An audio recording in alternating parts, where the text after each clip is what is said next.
Hi friends, అందరూ బాగున్నారు. ఈ రోజుల్లో డ్రెస్సులు ప్రతి ఒక్కరికి డ్రెస్సులు వేసుకొని కోరికలు ఉంటాయండి. అది ఎవరిష్టం వాళ్ళది. వేసుకునే వాళ్ళు మనం ఎవరివండి వద్దంటానికి. నీకు ఇష్టమైతే నువ్వు వేసుకో, నీకు ఇష్టమైతే వేసుకో. మాకు దాన్ని పక్కన వాళ్ళు ఎక్కిరించాల్సిన అవసరం లేదు కదండి. అది వాళ్ళే కంఫర్ట్. వాళ్ళకి చీరలు కట్టుకోవడం ఇష్టం లేదు, డ్రెస్సులు వేసుకోవాలనిపించింది. సరే, ఒకప్పుడు డ్రెస్సులు వేసుకోలేదు, ఇప్పుడు వేసుకుందాం అనుకుంటారు. అలాంటప్పుడు మనకెందుకండి? మనం వేసుకుంటామా, వేసుకుందాం, లేకపోతే లేదు. పక్కన వాళ్ళ విషయాలు మనకి ఎందుకు చెప్పండి. వాళ్ళ ఇంత వయసు వచ్చాక డ్రెస్సులు వేసుకుంటారా? ఈ వయసులో డ్రెస్సులు వేసుకోవడం అవసరమా? ఇవన్నీ మనకెందుకండి? వాళ్ళు ఏ వయసు వచ్చాక డ్రెస్సులు వేసుకుంటే మనకేంటి? అంటే ఈ డ్రెస్సులు వేసుకోవడానికి ఈ వయసు ఆ వయసు అని అన్న రాజ్యాంగంలో రాసి పెట్టారండి? ఎక్కడ ఏమి లేదు కదండి. ఎవరి ఇష్టం వాళ్ళు వేసుకుంటారు. వేసుకునే వాళ్ళు వేసుకుంటారు. మనం చూడాలనుకుంటే చూద్దాం, లేకపోతే కళ్ళు మూసుకుందాం, అంతవరకే. వాళ్ళు ఏమి గలీజ్గా ఏం తిరగట్లేదు కదండి. డ్రెస్సులు వేసుకుంటే అంతా బాడీ మొత్తం కాని రాకుండా కవర్ అయ్యే ఉంటుంది కదండి. అలాంటప్పుడు మనకెందుకండి బాధ? మన ఇంట్లో మన కూతుర్లు వేసుకోవచ్చు, కోడళ్ళు వేసుకోవచ్చు, మన వదినలు మరదళ్ళు అందరూ వేసుకోవచ్చు. కానీ పక్కింటి వాళ్ళు అయితే వేసుకోవద్దు.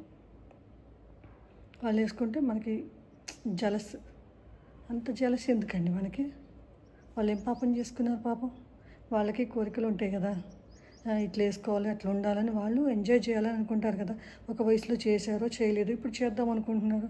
పెద్ద పెద్ద వాళ్ళని కూడా అండి అందరినీ కామెంట్లు చేస్తూ ఉన్నారు. వింటూ ఉన్నాము, అబ్బో మమ్మల్ని ఇట్లా కామెంట్ చేశారు, అట్లా కామెంట్ చేశారు అనేసి. యూట్యూబ్లలో కూడా పాపం వాళ్ళు అంటూ ఉన్నారు. ఎందుకండి వాళ్ళని మనం అంటే మనకు అవసరం అండి? మన జీవితమే మనకి సక్రమంగా ఉండట్లేదు. ఇవాళ ఉంటామో, ఇవాళ చూస్తామో, ఇవాళ ఉంటామో, రేపు ఉంటామో ఉండమో తెలియట్లేదు. ఈ చిన్న జీవితానికి మనం పక్కన వాళ్ళ మీద పడి ఇది కావటం అవసరమా అండి? ఉన్న 4 రోజులు మనం ప్రశాంతంగా ఉండి మన జీవితాన్ని మనం చక్కదిద్దుకొని మనం సుఖపడితే సుఖపడదాం, మన కష్టాలు రాసిపెట్టుంటే కష్టపడదాం. సుఖపడే వాళ్ళ గురించి మనకి ఎందుకండి? వాళ్ళ సుఖాలని వాళ్ళ సంతోషాలను కూడా మనమే అనేసి మనమే అన్నీ ఆలోచించుకుంటే ఎట్లా అండి? మన జీవితాన్ని మనమే ఆలోచించుకోవాలి, పక్కన వాళ్ళ జీవితాన్ని మనమే ఆలోచించుకోవాలి. ఈ ఉన్న చిన్న జీవితంలో వాళ్ళ గురించి ఆలోచిస్తే మన జీవితం గురించి మనమేం ఆలోచించుకుంటామండి? అందుకని పక్కన వాళ్ళ గురించి ఏం ఆలోచించకండి. మన జీవితాల గురించి మనం ఆలోచించుకున్నాం. మనం ప్రశాంతంగా ఉంటే చాలండి. పక్కన వాళ్ళు కూడా ప్రశాంతంగా ఉంటారు. వాళ్ళ కోరికల్ని వాళ్ళ ఇష్టాలని మనం ఎక్కిరించాల్సిన అవసరం లేదండి. వాళ్ళ ఇంట్లో వాళ్ళకి అత్తలు మామలు ఉంటారు, హస్బెండ్స్ ఉంటారు, పిల్లలు ఉంటారు, అందరూ ఉంటారండి. వాళ్ళ విషయాలు వాళ్ళు చూసుకుంటారండి. మన ఇంట్లో మనల్ని కూడా పక్కింటి వాళ్ళు అంటే ఎట్లా అనిపించిద్దండి మనకి? మనల్ని కామెంట్ చేస్తే మనకు బాధ అనిపించదా? అట్లే పక్కన వాళ్ళకి కూడా అట్లే ఉంటుంది కదండి. మనకు ఒక రూలు, పక్కన వాళ్ళకి ఒక రూల్ ఉండదు కదా.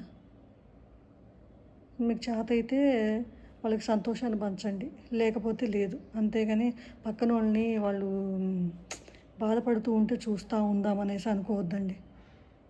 ఓకేనా ఫ్రెండ్స్? మీకు తెలిసిన వాళ్ళు కూడా ఇలానే చేస్తున్నారా? ఇట్లనే అంటూ ఉంటారా? ఆలోచించుకోండి.